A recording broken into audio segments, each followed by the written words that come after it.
अस्सलाम वालेकुम स्टूडेंट्स, मैं हूं आपका इंस्ट्रक्टर आतिफ नसीम और ये है आपका YouTube channel science made sensible. आज के लेक्चर में हमने ग्राफिकल रिप्रेजेंटेशन ऑफ वेक्टर्स को डिस्कस करना है।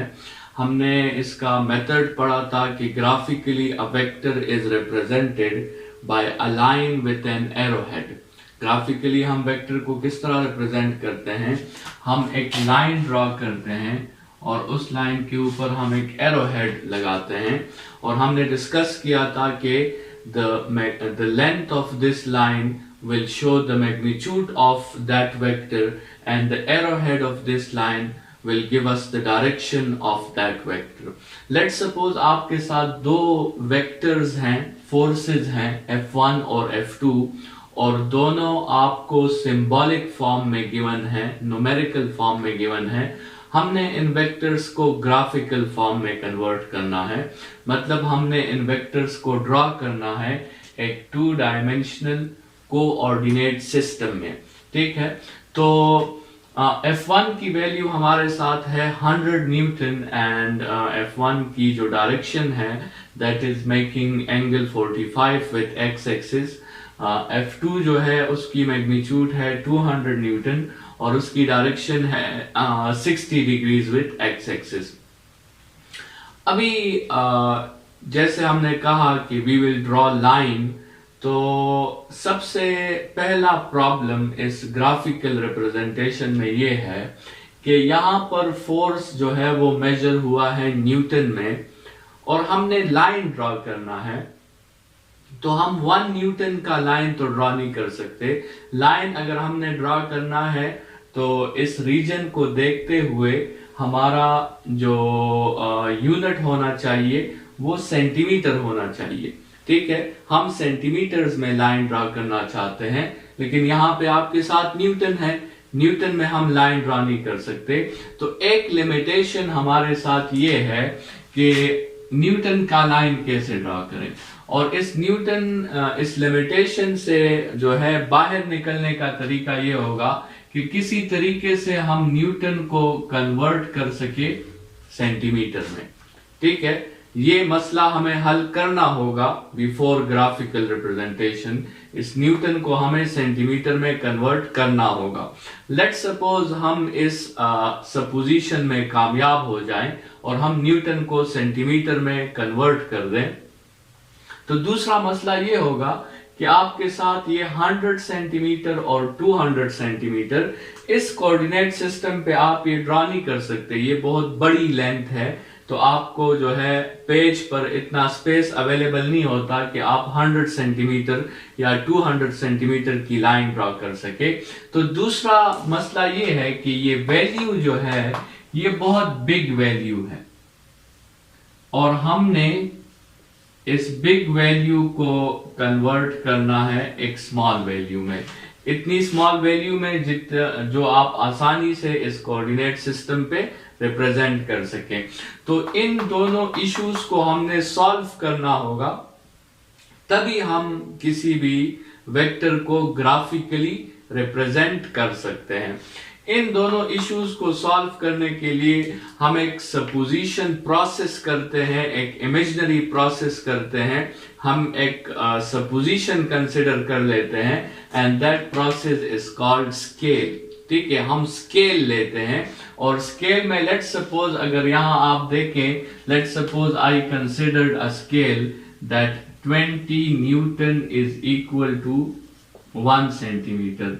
ये मेरा स्केल है कि मैंने क्या कंसिडर कर लिया, 20 newton is equal to 1 centimetre. इसमें आप जरा गौर करें, एक तो न्यूटन कन्वर्ट हो गया सेंटीमीटर में और एक बिग वैल्यू 20 वो कन्वर्ट हो गई स्मॉल वैल्यू में। ठीक है, अच्छा, तो इस स्केल लेने से हमारे ये दोनों प्रॉब्लम्स जो हैं ये सॉल्व हो गए हैं।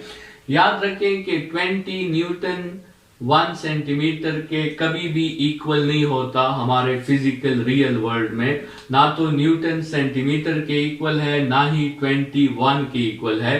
तो ये सिर्फ एक सपोजिशन है। ठीक है, एक सपोजिशन है जिससे हमें फायदा ये मिलेगा कि हम अपने वेक्टर को ग्राफिकली रिप्रेजेंट कर लेंगे। So 20 newton is equal to 1 centimetre. ये आपके साथ इस तरह आप कंसिडर करें कि फर्ज करें ये जो आपके साथ एक सिस्टम है, आप कंसिडर करें कि ये एक इमेजिनरी वर्ल्ड है। ये आपके साथ एक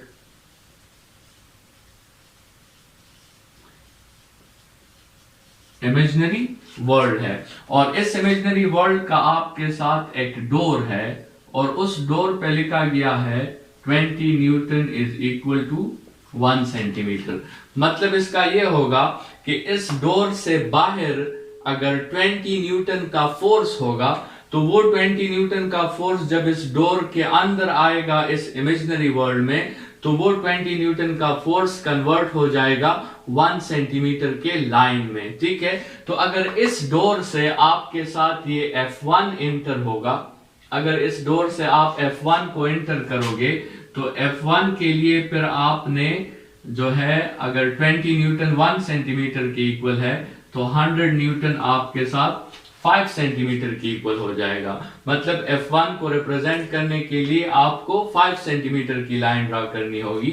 और इसी तरह अगर आपने F2 को इस डोर के अंदर इंटर कर दिया जो कि 200 न्यूटन है, तो उसके लिए आपको 10 सेंटीमीटर की लाइन ड्रा करनी होगी। तो ये इस डोर के जरिए हमने इन दोनों वेक्टर्स को कोऑर्डिनेट सिस्टम में एंटर कर दिया, अपने इमेजिनरी वर्ल्ड में एंटर कर दिया। तो F1 के लिए हमें 5 सेंटीमीटर की लाइन ड्रा करनी होगी और F2 के लिए हमें 10 सेंटीमीटर की लाइन ड्रा करनी होगी। तो सबसे पहले F1 को रिप्रेजेंट करते हैं। इस लाइन ड्रा करने से पहले आपने डायरेक्शन को स्पेसिफाई करना है। मतलब आपने क्या करना है, इस ओरिजिन पे आपने D रख दी, आपने 45 एंगल चूज किया और फिर आपने रूलर के जरिए जो है 5 सेंटीमीटर आपने लाइन ड्रा कर ली। तो ये आपने किसको रिप्रेजेंट कर लिया, ये आपने ग्राफिकली F1 को रिप्रेजेंट कर लिया। जो हमने कहा था कि graphically a vector is represented by a line with an arrow head. ठीक है, तो ये रिप्रेजेंटेशन इसकी हो गई। इसी तरह अगर आपने F2 के लिए 10 सेंटीमीटर की लाइन ड्रा करनी है तो सबसे पहले आपने उसका एंगल स्पेसिफाई करना है। इस ओरिजिन पे रख के आपने 60 एंगल स्पेसिफाई करना है और 60 एंगल पे आप फिर रूलर के जरिए 10 सेंटीमीटर लाइन ड्रा कर लेंगे और ये आप किसे रिप्रेजेंट कर लेंगे, ये आप F2 को रिप्रेजेंट कर लेंगे। तो आप जो है ये तरीका है आपके साथ ग्राफिकल रिप्रेजेंटेशन का। आपने अगर जरूरत है तो आपने स्केल लेना है और स्केल लेने के बाद आप फिर उन दोनों वेक्टर्स को ग्राफिकली रिप्रेजेंट कर सकते हैं। लेकिन लाइन ड्रा करने से पहले आपने डायरेक्शन को जहन में रखकर लाइन ड्रा करना है, ये बात बहुत जरूरी है। ठीक है, कि सबसे पहले आपने डायरेक्शन को मेंशन करना है और फिर रूलर के जरिए आप उस लेंथ की लाइन जो है वो ड्रॉ कर सकते हैं। अच्छा, यहां पर जो है आप एक बात का ख्याल रखें कि ये स्केल जो आप लेते हैं ये आप ऐसा स्केल लें कि आपके सारे वेक्टर्स जो क्वेश्चन में गिवन हो वो जब आप इस डोर के जरिए अंदर आएंगे तो वो वेक्टर्स जो है होल नंबर्स में होने चाहिए। मतलब इस तरह ना हो कि आपके साथ मैग्नीट्यूड्स जो है वो डेसिमल्स में आ जाएं। ये वैल्यूज जो 5 सेंटीमीटर और 10 सेंटीमीटर है, अगर ये डेसिमल्स में आ जाएंगे तो फिर आपको ड्राइंग में एरर्स आने के बहुत से चांसेस हैं। उसमें जो है मिलीमीटर्स का जो मार्किंग्स होती हैं रूलर्स पर, उन पे एरर्स आने के बहुत से चांसेस होते हैं। तो अच्छी बात यह है कि आप एक ऐसा स्केल कंसिडर करें जिसमें आपके साथ जो है वो वेक्टर्स जब एंटर होंगे उस स्केल के थ्रू, जब वो पास होंगे उस स्केल के थ्रू, तो वो वेक्टर्स जो हैं वो डेसिमल्स में कन्वर्ट ना हो बल्कि आपके साथ होल नंबर्स ही आए। अच्छा, इस F1 को अगर आप देखें तो F1 के लिए हमने जो लेंथ ड्रॉ की है वो हमने 5 सेंटीमीटर ड्रॉ की है और ये 5 सेंटीमीटर जो हमने कहा था, ये 5 सेंटीमीटर इनडायरेक्टली किसको रिप्रेजेंट करती है, ये रिप्रेजेंट करती है 100 न्यूटन को। और इसी तरह 10 सेंटीमीटर इनडायरेक्टली किसको रिप्रेजेंट करती है, 200 न्यूटन को। तो जो हमने कहा था कि the length of a line it represents the magnitude of the vector. और ये जो लेंथ्स हमारे साथ आए हैं ये अकॉर्डिंग टू द स्केल आए हैं, जो स्केल हमने कंसिडर किया है उसके मुताबिक ये लेंथ्स आए हैं। और स्केल कंसिडर करना it's totally the students choice, ठीक है। आपके साथ आप ये स्केल भी कंसिडर कर सकते हैं, आप कोई दूसरा स्केल भी कंसिडर कर सकते हैं।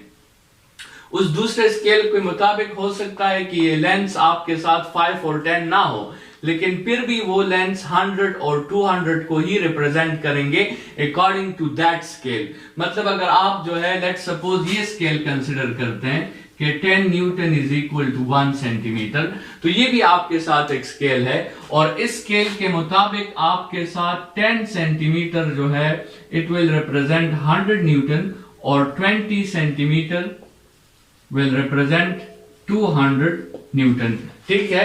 तो इस स्केल के मुताबिक आपकी ये लेंस जो है अपनी रिप्रेजेंटेशन करेगी और इस स्केल के मुताबिक आपकी वो लेंस अपनी रिप्रेजेंटेशन करेगी। तो स्केल लेना आपकी चॉइस है, लेकिन उस स्केल के मुताबिक जो आप लेंथ ड्रॉ करेंगे that length will represent the magnitude of that vector. और ये एरो हेड्स क्या रिप्रेजेंट कर रहे हैं? ये एरो हेड्स आपके साथ डायरेक्शन ऑफ दैट वेक्टर को रिप्रेजेंट कर रहे हैं।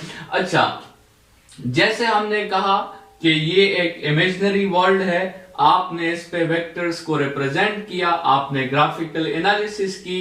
अभी आप चाहते हैं कि मैं इन वेक्टर्स को वापस जो है रियल लाइफ पे लाना चाहता हूं, तो जो आपने स्केल लिया था इनडोर पर, आउटडोर पर आप उसका एंटी स्केल लोगे। आउटडोर पे आपके साथ अगर यहां पे 1 सेंटीमीटर है तो जब वो यहां से बाहर निकलेगा तो वो आपके साथ 20 न्यूटन हो जाएगा। तो ये 5 सेंटीमीटर जब बाहर निकलेगा तो 100 न्यूटन हो जाएगा और 10 सेंटीमीटर जब बाहर निकलेगा तो 200 न्यूटन हो जाएगा।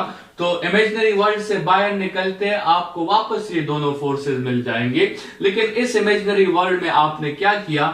आपने वेक्टर्स को ग्राफिकली रिप्रेजेंट कर दिया। ये तरीका है वेक्टर्स को ग्राफिकली रिप्रेजेंट करने का। नेक्स्ट लेक्चर में हम जो है वो रूल्स पढ़ेंगे स्केलर्स के लिए कि कैसे हम स्केलर्स को ऐड, सब्ट्रैक्ट, मल्टीप्लाई और डिवाइड कर सकते हैं। इस लेक्चर तक हमने ग्राफिकल रिप्रेजेंटेशन और सिंबॉलिक रिप्रेजेंटेशन दोनों डिस्कस कर लिए हैं। वेक्टर्स को रिप्रेजेंट करने के जो 2 मेथड्स थे वो हमने डिस्कस कर लिए हैं। नेक्स्ट लेक्चर की तरफ बढ़ते हैं। फिलहाल के लिए इतना ही। Thank you students.